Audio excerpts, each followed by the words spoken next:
Hello, everybody, and welcome to another online lecture, at the Polyglot Gathering.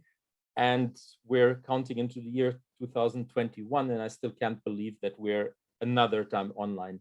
When our friends at Polyglot Gathering last year started this, and when we had to do an online gathering due to the overall health situation, we all thought it's going to be a one-off, and none of us thought it's going to go into another year. So I would like to express my surprise that we have to do another online session. And at the same time, I would like to thank our friends at the Polyglot Gathering, Peter, Elisa, Dorota, the entire team. You're doing a great job. It's great to have you not having lost enthusiasm and planning over and over again and going into new phases of planning and hopefully to see each other again 2022. This is going to be the last time I'm mentioning this because last year I've talked on and on about how great it's going to be to see each other again next year. And here we are again online. So one small and little hope that it's going to be live and all together next year. And I can't wait to see everybody. I miss everybody dearly. And it's been also a great program this year, a lot of interesting lectures. I just got out of Marta's lecture on Maori, and we started dancing online and listening to that wonderful music and the wonderful language. So lots of great stuff, and I'm happy everybody joined. And since I had my dancing lesson already today, I'm going to stay very well on the ground, and I'm going to go straight into my lecture or talk or call it however you like. Actually, it is a workshop, but I would like to keep it in a Q&A way. So I will go through my lecture and to pass on my experiences as a moderator and particularly focus on the language aspect of it. And I'll try to finish on time or a little bit earlier, and then we can go into a Q&A together. And whatever questions you might have, please just write them into the panel, into the question panel of Zoom. So my name is Alexander Medjedovic. I guess I'm a veteran at the online at the Polyglot Gathering. My first time was 2016, if I'm not wrong, and since then I've been always accepted as a lecturer, as a presenter, and I would like to thank the team for that. It's always a pleasure to pass on experiences. I've lectured on different subjects, but this year kind of came to my mind to pass on a little bit of the experience that I have as a moderator. And since we're all transferred a lot of our activities into an online setting, maybe some of you, or a lot more than usual, would have that experience, would have the situation where you would be in the position of moderating a conference or leading through a conference, or it doesn't even have to be a conference, it can be a meeting. So that requires a set of skills. There is a mindset behind, and I'd just like to share my experience as the moderator, and it's called Moderate the Moderator. So I will pass on some technical issues and then also show you some stuff that I've experienced, and you can take that on into your work or not. So as I've mentioned, my name is Alexander Medjedovic. I'm by origin from ex-Yugoslavia, born and raised in Germany. That already gives you a nice set of languages. And then you're all set to go into the big world. So I've learned a set of other languages after that. I've spent the last 20 years in Turkey, in Istanbul, and from there, obviously, I got to learn Turkish. And you're exposed to a lot of other languages from the region, from the Middle East and Southeast European region. So that obviously heavily influenced what I do and how I do it. And being exposed to a lot of lively things and having a lot of things around you and always a loud place around you ultimately makes you sensitive for different types of communication. So I try to pass on my experience in different ways. This one, the lecture of a moderator, why did I offer this? I do a lot of moderations. I'll show you in a moment how many and how I do them. I do a lot of them, and I'd just like to mention none of them I'm doing for work. Or let's say very few of them are work related. Most of them are actually fun, leisure, or doing people a favor, or being around with a group of people that you've been around for long years, and then they ask you, hey, would you like to do this lecture, or would you like to moderate this panel or this conference? And you just kind of end up doing it and saying yes. Like the Polyglot Gathering, I don't moderate here, I lecture, but it's been recurrent and it's so much fun, and you grow with it and you learn with it. You also pick up a lot of other things from the other lecturers and participants. So when I do this, I do get a feedback. I can say that I do get a feedback this is like you've been doing this all your life. Well, I've been doing it for a good part of my life, but I do get told a lot, you're a natural born moderator. This is a kind of talent that you seem to have. That is a nice compliment to receive. No, we all like to receive feedback on that we're doing something good, but it also makes you think. It also makes you reflect on why are people saying that to you. And to me, it turned out that I learned a lot of things during my career and during my life. And moderating, guiding people through another event, it's a great way to passing it on to other people. So for me, it's a unique way to process the experience that I have on different things. Hey, look, Polyglot Gathering, I'm passing on experience that I have to a great audience, and people are listening and taking notes and learning out of it, and I can learn from them, and that's already great. And there's another aspect to it. It's just a lot of fun. So whatever I do in this respect, you have to always think, I'm enjoying it. I'm having a lot of fun. I'm enjoying this here right now. And I'll show you how much I enjoy moderating. So here are my basics and essentials of moderating. I have a total set of 10 languages, and 6 of them go for moderating. So I feel confident. I say yes to moderating any kind of event in 6 out of the 10 languages. The 6 languages are obviously the Yugoslavian languages. I'll call them like that, Serbo-Croatian or Bosnian, Serbian, Croatian, however you call them. Then it's German, English, French, Spanish, and Turkish. So I feel comfortable in those 6 to moderate. And 5 of them, excluding Spanish, will go for cross-moderation, meaning I feel comfortable using all those 5 in one set of events, in one set of moderation, in one panel, using it with different panelists, receiving answers in one language, interpreting them myself, translating them myself if they are short, and then passing them on in another language. So that for me works fine. I'm confident with that, and I do that. I do these 5 or 6 languages all the time in conferences as a moderator. In the past 20 years, I've done a rough calculation. I've done about 120 panels. I've moderated, led through fully or partially through about 20 small or rather medium conferences. And I've done about the same amount of large conferences. I'm talking about multinational conferences with a lot of participants, sometimes up to 5,000 or 6,000 participants. And I've done a modest number of 10 online events. I don't like them. It's not my cup of tea. It really is. I'd much rather prefer to be with you now in Bratislava or in Poland or anywhere else. So I'm restricting myself in this online world to doing very, very few of them. So why to take a moderator role? Actually, let me jump a step back. Why at all to do events, conferences, panelings, gatherings? As a moderator or in general, I always encourage people. It's communication, it's interaction, it's life. We're talking to each other.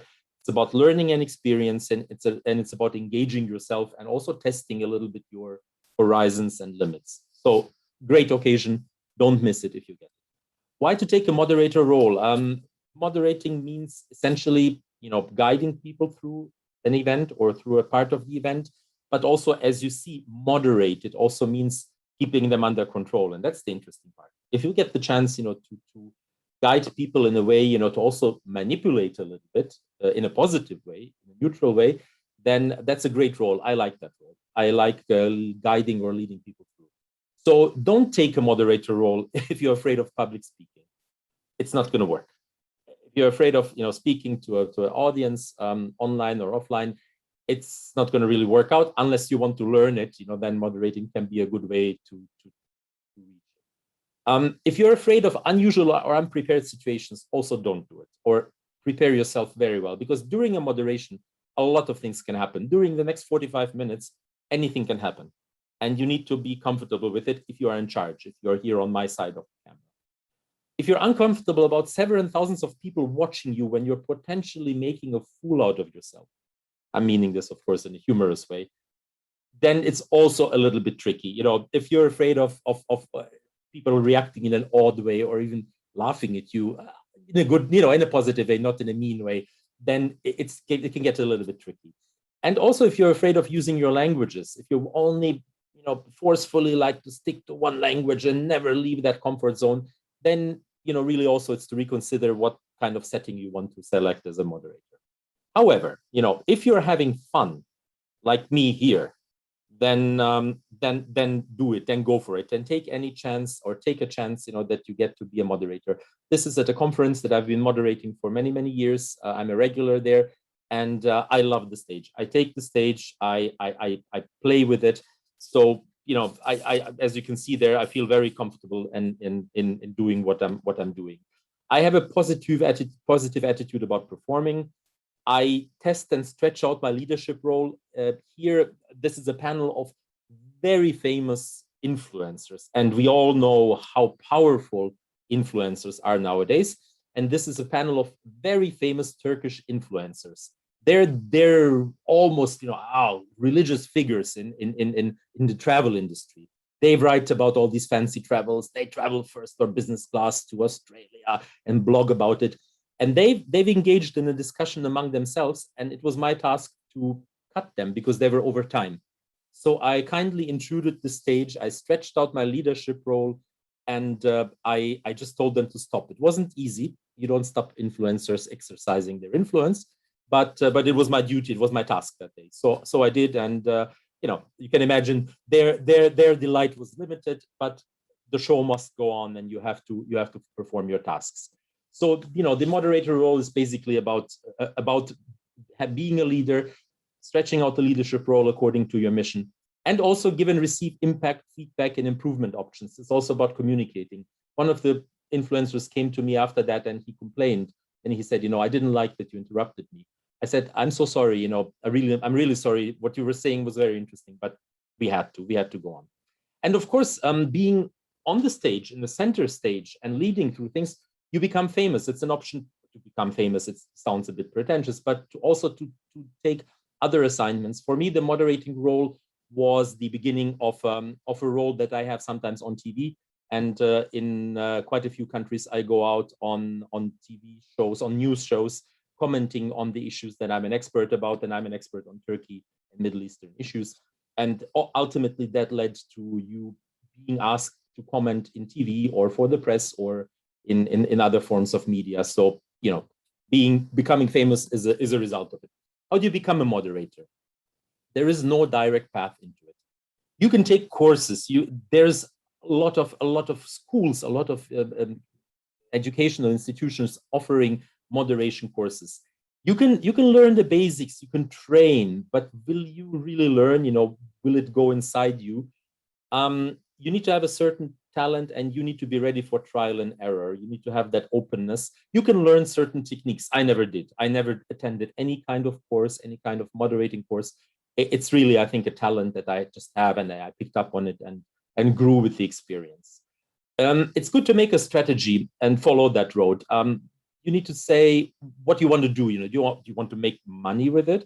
Then that's obviously something else than just having fun, as I'm having, and meeting a lot of interesting people and gaining experience. So it's a good idea to set out your strategy, what you want to do as a moderator if you want to gain experience with this. And above all, you'll see that a lot today. Have fun, enjoy it.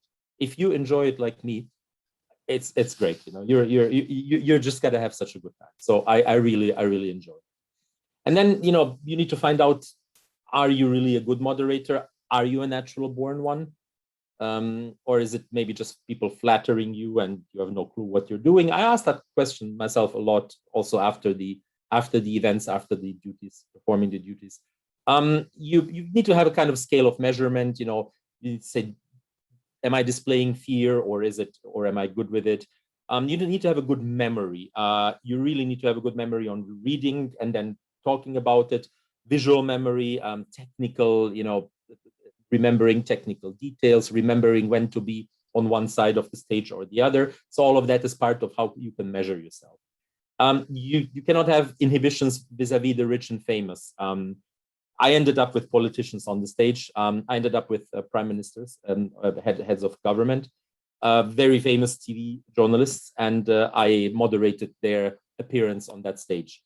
It's most of the times it goes well. Sometimes they can be incredibly arrogant, and they can be very rejecting your role. So you need to have fun with that as well.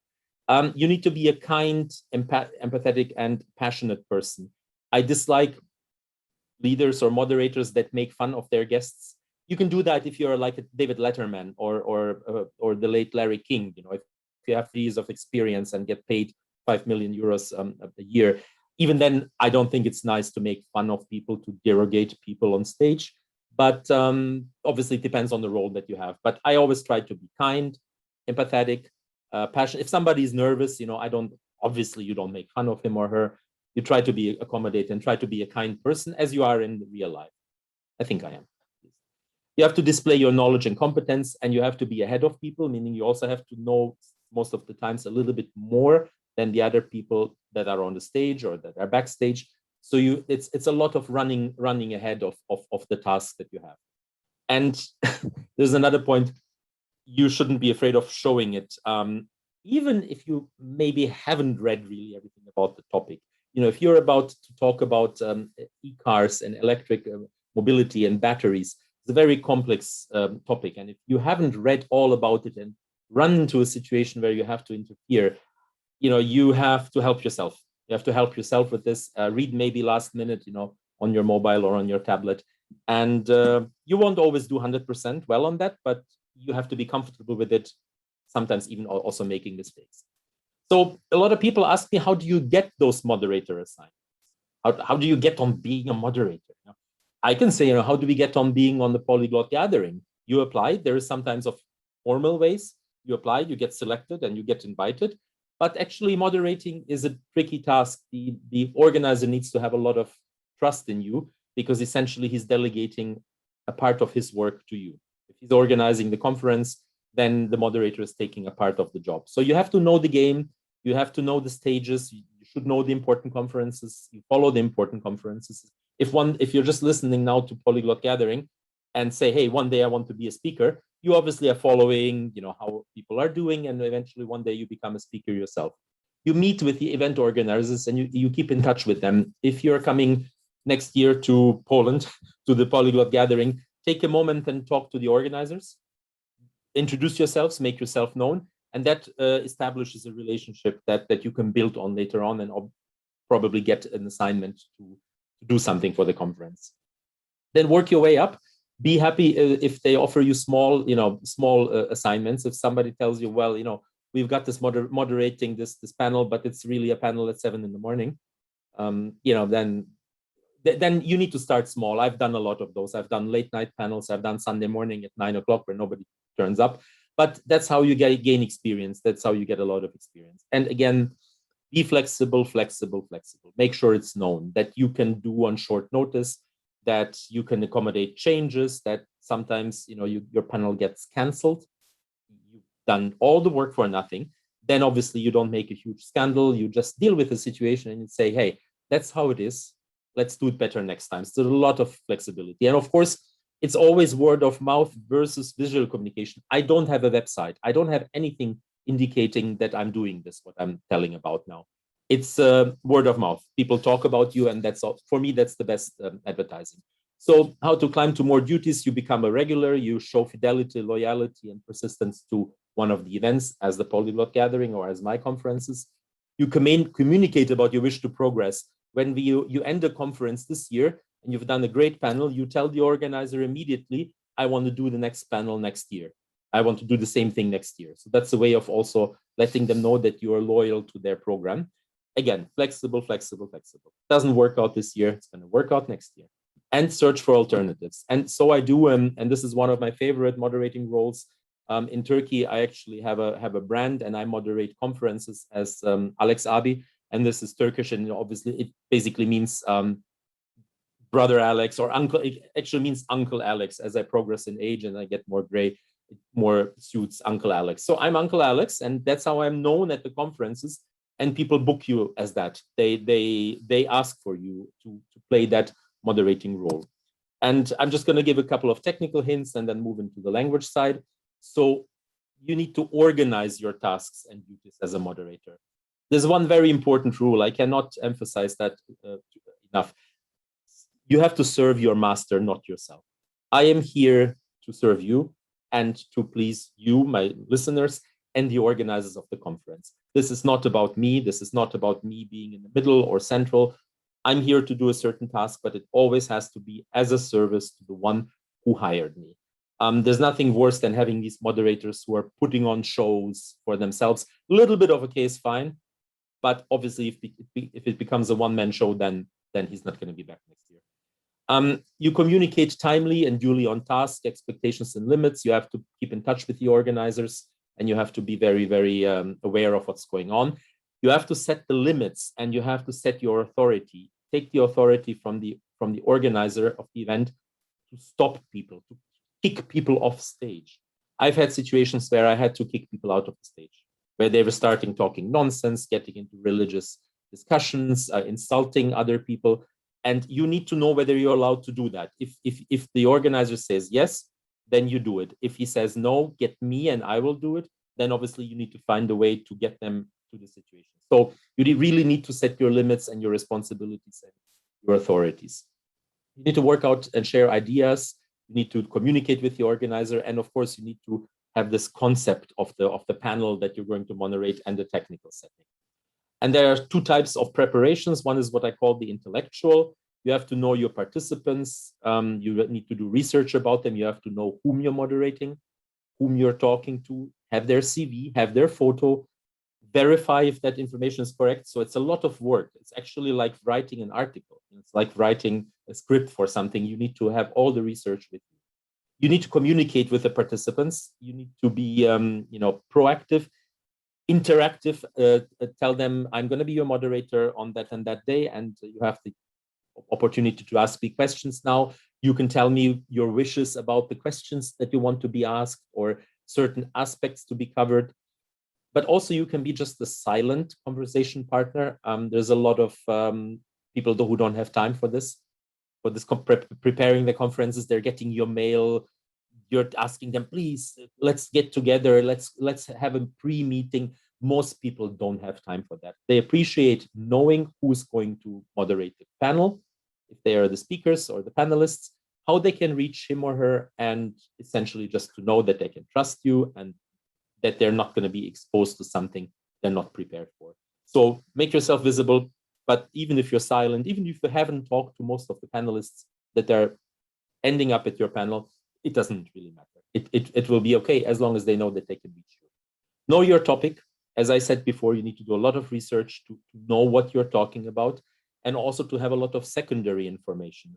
It's really not an easy task to prepare. Actually, preparing a moderation is a workshop on its own. I can do that next year if you want.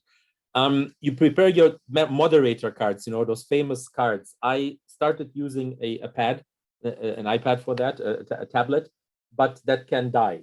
So always have double sets of cards. Always have it then printed if you're using electronic means. There is one thing you'd never do, particularly if you're moving now to the language issue. Don't read moderation. That's horrible. If you're supposed to moderate an event and simply read your moderation cards, then you're no good. Then there's no point in doing it. Then you can switch a little bit, but there is really no point in doing it. You have to be, what I said before, a natural speaker, also to be able to engage without notes for a certain time. And also there's the question, can you moderate unprepared and uninformed? I once had a moderation on surgery on the medical congress. I have no clue about surgery. I'm not a physician. I'm not a surgeon. And I somehow ended up asking the questions because the other panelists just didn't do it. And it was okay. I didn't feel comfortable. It wasn't probably the best panel I've ever done, but it worked out. And actually at the end, everybody was happy and the doctors could have their way to engage. And then there is a lot of technical preparations. I don't want to get into them too much, but it's obviously also the preparations that we do for this gathering. It's, know the language implications, coming to that in a second. That's very important. Know which languages your panelists speak. Verify, do they speak English? If the panel is in English and you have no translation. Now, if they don't speak English, if they just put on their CV knowledge of English, as a lot of people, have do that, then you cannot, do like that. You have to check the setting, the stage, the technical issues, the contacts. You have to meet the technical staff. Go and meet the staff that is responsible for your microphone. you're going to need them. If the microphone dies, you need to know to whom to turn to. So all of these are little details. Meet the translators. That's also important. Have an extra set of moderator cards. Those are technical things. Let me not go into them, but they're really important. But principally, my basics are perceive and own the stage as your space. Be natural, fresh, friendly. Don't play a role. Don't play the tough man if you're not supposed to be, or if you're really not. Look into the audience and see reactions. That's very important. I hate it now that I can't see you. I can see a few of you on the screen, but that doesn't really give me anything. I love to see my audience. I love to see how they react. And focus on the topic, on people, on timing. Try to be focused on what you're trying to do. And this what I just said now, perceive your stage. This is a scene, this is a conference I've moderated in London. It was a very small space. It was a kind of co-working space, and it was quite tight on space. So you needed to be very aware, you needed to use the space very well. So this is how I do it. There is a secondary, it is the girl looking at me. And that was at the time of handover, when I handed over to her. And obviously you need to be aware of all these situations. You need to manage your space. You really need to manage the space and the people there. And this is an ideal situation, as you can see. They're looking at me, they're friendly, they're not annoyed, and they're just signaling I'm here, and it's great. So I love such settings. And obviously you can see from the dress code, from everything, it's very casual. It's again the travel industry. So we're getting to the language part. How to moderate in more than one language. That was kind of the topic today, but I put it together with the general sets and tips of moderating. So how do you know first that you're ready to moderate in a specific language? How can I tell, I can do that in 5 or 6 languages? First, you need to be honest with yourself. I call it's my own 6-pack. I don't have one, but it's my 6-pack of languages. I know which languages I speak well. I see now our dear friend Susanna there, Angelkovic. I'm sure if she listens to me in our mother tongue, which is Serbian, she can tell me, hey, that's good to go for a conference. You can do that. So it's important to listen to those feedbacks, or if somebody hears me in German, which is my second mother tongue. But if you need to be honest with yourself, you really need to be honest with yourself and listen to the feedback. You need to be clear with organizers and responsibles. If they don't want you to use another language, don't do it. Just don't. And even if it would be more fun if you would use your other language, but if there's a language set, you need to follow it. Be aware of. But I also think that you should pay attention on what kind of feedback do you receive, because sometimes it happens that some people give you like maybe not efficient kind of feedback, or also wrong feedback, just to damage you in some kind of way. But there are also other people who also motivate you, but give you some constructive ideas, like where did you really make a mistake, what to improve, exactly, and stuff like that. So this is also very important.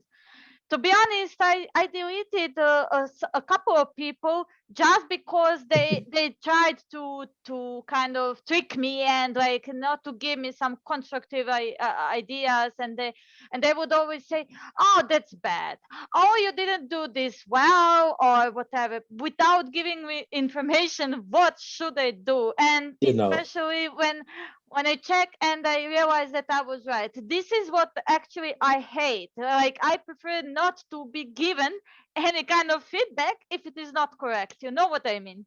Yeah, I do. And Susanna, by time goes by, and we're all in this, for example, in this conference for such a long time, you get to know the people. It's a lot about trust, about interacting. And if you would come, or the people that I know, Elisa or Marta or any of the others that we've been interacting for a long time, you can kind of get who's well with you and who's competent. And it's a lot about knowing. It's a lot about fidelity, what I was talking about. If you are in a known environment, if you have been following a conference and the people around for a couple of years, that changes a lot. And then you can also learn a lot from that. You can perform. I believe, in this polyglot gathering, I've learned so much, from the other presenters, from people who speak these exotic languages. My dream would be to moderate one day in Hindi or Maori. Obviously it's not going to happen in this life, but you never know. So these kind of things, you're fully right. You need to have a trust in people and in the feedback. You also need to be aware, what's written there on the political and social implications. Sometimes one language doesn't necessarily address everybody. You really need to stick to the rules there, need to communicate with the organizers. You need to look for alternatives. It's always a good idea to speak to the people on the panel. If you can find a second language, let's say the panel is in France, it's supposed to be in English, but hell, not everybody speaks English so well. So it's good to check before the panel. Listen, guys, if it doesn't work out, is French a secondary option, or maybe is German a secondary option? So you need to find out alternatives. For France and for the big countries, that's not so common. But if you are, for example, if you're in Turkey, or if you're in Greece, you never know whether really everybody is fluent in English. So it's always good to have second options. In Turkey, many people who don't speak English speak German, and then somebody else could jump in and translate. So that can be obviously a big help. But at the end of the day, you need to make your decision. Can I do that in one language? Stick to it. And then, of course, as we just talked with Susanna now, evaluate afterwards, take feedback, correct mistakes. I've been using the same wrong word in Turkish for like 10 years. And then finally somebody said to me, look, it would be better if you wouldn't open with this, but if you would use another word, and guess what, was much better. So obviously this is on your side. Languages can be a tricky issue when you're in charge of moderating. You have different directions of language. And I'd like to take you now to the moderating stage, set the scene, and just try to show you how that would go, that if you find yourself in such a situation, you can plan better. You have an outgoing language, it's yours. Obviously you're addressing the people in one language. Then there is the incoming language, which is the speaker and the panelist. So he's contributing something to you and to the audience. So that's a language coming in. And then that's the receiving side, is the audience. So it's the receiving language that comes in to them. So it's a pretty logical flow. So far, so fine. But when you get into the Q&A, and particularly if you have simultaneous translation, then it can get tricky. All of that is fine if it's a simple one language level, but if several languages are getting into the game, then it gets really tricky. Then on the Q&A, there is no outgoing language. On the stage, we're just listening. The incoming language is the audience. So let's say the audience is asking the questions in their local language, needs to be translated. The speaker and the panelists needs either to understand that language or to have a translation. Then again, he needs to answer to that question. And there the problem starts. For example, a lot of the panelists that I know like to receive the question in any language. They would understand it in English or other, but in English in general. But then they very kindly to you right on the stage say, Mr. Alexander, can I answer this in Turkish? No, we don't have translation. You can't, and he still does it. So what then? What you're going to do then? So you have two options. If you speak that language that he's answering into, you translate it yourself. I've done that many times because there's nothing to do. So you need to take the role of the translator. It's not going to be 100% simultaneous literature professor level translation, that's for sure, but it's going to serve a purpose. You can add an apology. You can say, sorry, I wasn't prepared for that. Let me just translate so that the majority can understand him. Or you get a translator. You ask from the stage to somebody, could you please help me on this? There's nothing wrong in that. So as you can see, it creates a lot of action, a lot of spontaneous actions. Languages can mess it up, can really, really cause a lot of disruption. And then your true quality can be shown. And that's where I put, that's the last one. Where are you? You need to know where you are in this. If you're moderating a panel in a country where you have no clue about the language of Japanese, you don't. The answer is very simple. You're not in. If it starts getting problematic with Japanese and English, then you need to get somebody in. If you're in a country where you master the language at different levels, then you need to know yourself. Am I going to jump in, or am I just going to leave it out and let other people deal with it? I've had that a lot. I've had that a lot. So the languages in moderation on the set to me looks like set their language rule and try not to change it. What I just said, agree with the panelists, agree with the organizers, We're going to use English. Please don't change it. Or if you want to change it, then do it now, but don't do it on stage. If you or the organizer change it in a spontaneous way, if anybody changes it, then beware. Then your potential is out for, for unusual situation. Let's put it like that. If the unexpected happens, if all of I'll tell you about that. If all of a sudden you are in a panel where they start talking in a language that you don't know, you cannot run off stage or cry. You just basically keep calm and carry on and try to solve it in a normal manner, with the means that you have there. But it can get fun, I can tell you. Errare humanum est, don't be afraid to show it. If you made a mistake, if something went wrong, if there's a change of panelists and you were not aware of it, anything can happen. You apologize to the audience for the mistake and say, we're going to fix it in a second. There's no need to show nervousness. It's always going to work out. Again, be kind, human, offer solutions, have a B plan for translation. What I sometimes do if it's large conferences and they have hosts or hostesses or these technical assistants, sometimes I kind of search somebody who speaks the language that I can't, that I don't do. And I have that girl or boy or man or woman in my eyesight. And just in case that I need something, I grab him or her and I ask for help. That can help a lot, or the technicians, or somebody that is there. But you could prepare a little bit for that by making this kind of preparation. Never blame the guest, even if he changed into Maori, and dear Marta is not there to translate. Never blame the guest. He's the guest. I'm here. Call Marta on her mobile, but do whatever, but don't blame the poor guy who wanted to show his Maori skills. Rather blame the host, us, or yourself. It's always very humble to say, oh, sorry, I didn't pay attention. What was that? Nobody's going to kill you. Nobody's going to kill the messenger. As you know, don't kill the messenger. He's just there to help everybody. And of course, never cause a public scandal. Never. That's not going to help anybody. It's going to damage you, and you won't get the assignments that you need, or that you want to do. So I'm showing this. This was a fun. It was about 3 years ago. It was a conference in, I think it was in Zagreb or somewhere. The stage was getting fuller and fuller. When you look at me, my chair was about to fall off from the stage. I'm on the left picture, the one raising the hand, and I was about to fall off from the stage. So the stage was getting fuller and fuller. You cannot squeeze more people on the stage. And finally, I went off stage, and I moderated the whole thing from not being on the stage, which is not that easy because you're kind of not part of it. If you're not on the stage, you're not on the stage. But I try to do my best. I try to interact with people, looking back and forth to the stage. As you can see here, the chair is at the edge of the stage. So that was really a huge misplanning of the organizer.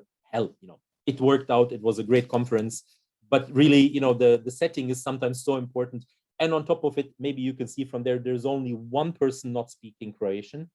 And of course, the other ones all ignored it and started doing it in Serbian and Croatian. And the poor guy we organized translation, but it was a very challenging one.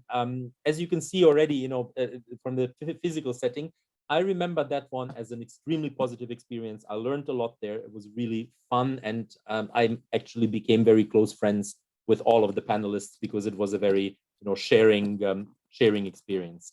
So at the end, I'd like to share a few case studies. Unfortunately, I don't have photos. It wasn't time to take the photos, but also I don't have photos of most of the occasions I moderate. I've had some really fun situations. I tried to depict them. I had an economy panel in Bulgaria organized by the Bulgarian government, where, again, we were supposed to speak in English, but nobody spoke English.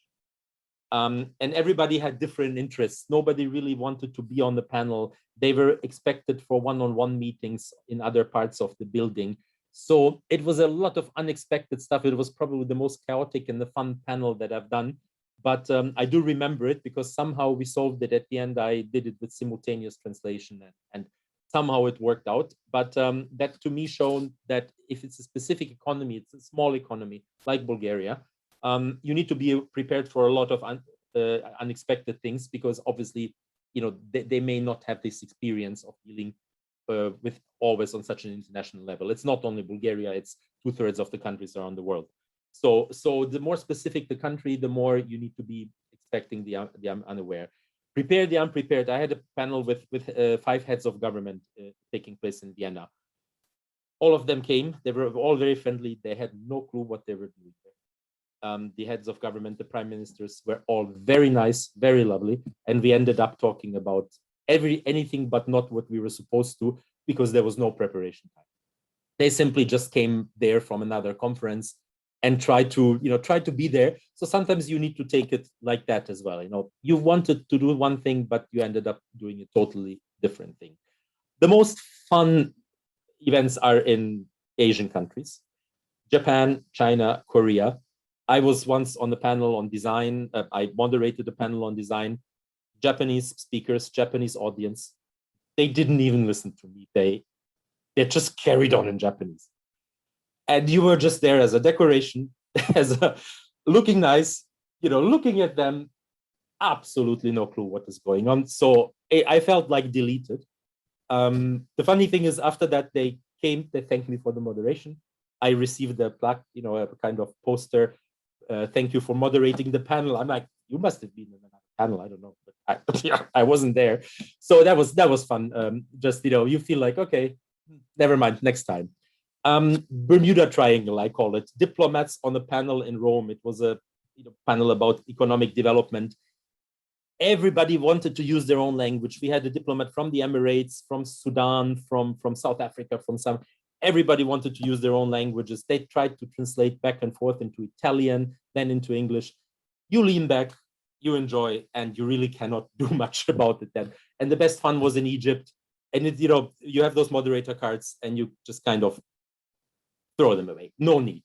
I mean, everybody was doing whatever they want. That's those fun moments where you just kind of sit back, relax, and enjoy the flight. So bring out the moderator in you. Be honest. Do you like that role? Do you want it? If you want it, give it a try. Recent online developments are good. They're kind of giving you the opportunity to try. Maybe first things online, then in an audience of 1,000 people. Not my cup of tea, but I highly recommend you to try that out. It gives you a good opportunity to try.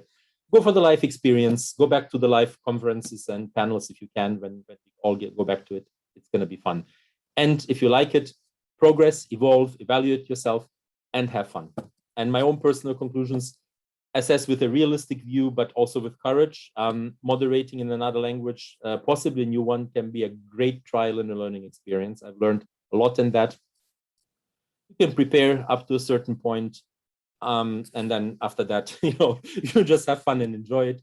And it's a tough decision. Should you go with a language in which you have limited experience? I always wondered whether I should do certain things in Italian. I don't for now. I just don't. It's not enough.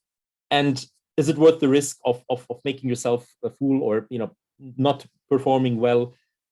See it half full or half empty. It depends on what you want to do. I always see the glass half full. It's always been fun, even if I messed up so badly. And it got me to great other things. At the end of the day, as I've shown, I get to do a lot of great things. This is commenting on current issues for Al Jazeera, live from a studio or from the site in Berlin during the visit of a politician. It's great stuff. And I want to say that moderating probably got me to it to a large part. So I'm very thankful for all the occasions that I had to practice in different languages and different topics with different people. And this one here as well at the Polyglot Gathering. It's always a great occasion. So I try to pick one question. Greeting in Turkish. And Gareth is greeting us, which is great. It's always great to have Gareth here. I enjoy his lectures tremendously, and can't wait to see him and to chat, at the gathering. How much prepping time do you spend on an average for a, say, 1 hour panel? It's really, really difficult. It can go anytime from 1 day to several days. I think the average is 1 day. For 1 hour panel, you can spend one full working day, or you split it on the rest. Sometimes it takes longer. It really depends on the panel and on the people. And only one question here: don't you entitle them to want to speak their language rather than speaking English, which is somehow discriminatory? No, it's not, because I'll tell you why. It's not meant in a bad way. but the setting of the conference might not have to do with the rest of the country. I mean, conferences might take place in one country, but have nothing to do with the country itself, and they're just hosting it. So if a common language is English in a conference, it's not at all about discriminating people of not being allowed to speak their own language. At the end of the day, the organizer agrees with the panelists, and and they agree on the language, and you as a moderator just obey it. If in the situation that I outlined, it's happening unexpectedly on the stage, of course you wouldn't want to block anybody. There was that famous German foreign minister, Guido Westerwelle. He really sharply apprehended a journalist wanting to ask a question in English in the press conference in Germany. And he said, "Nein, hier, wir sprechen Deutsch, here we speak German here." You don't do that, of course. You never do that. You never want to be unfriendly to anybody. You try to solve it. You try to make him or her comfortable. If he wants to speak her own language, if it's Maori, get Marta. If it's any language that is manageable, you somehow manage, but there should never be that situation where you discriminate somebody for the language. Of course not. Shouldn't be the case. How often do I use simultaneous interpretation in such settings? Very rarely, but sometimes I do, and yes, it does solve a problem. If you're blocked, then you better translate. I just do it. I just summarize of what the panelist has said, and at least people could understand. But I always apologize, and I say, I might not have gotten it 100% right, so maybe you could ask the panelist again. We need to finish now. Thank you very much. Thank you for all the questions. As usual, please send if you have questions on my mail or on the chat here. Always ready to go. Thank you to the organizers. It's been lovely, and thank you for everybody attending, and greetings to everybody. And hope to see you next year wherever we're going to meet. Hope to see you live. Bye bye.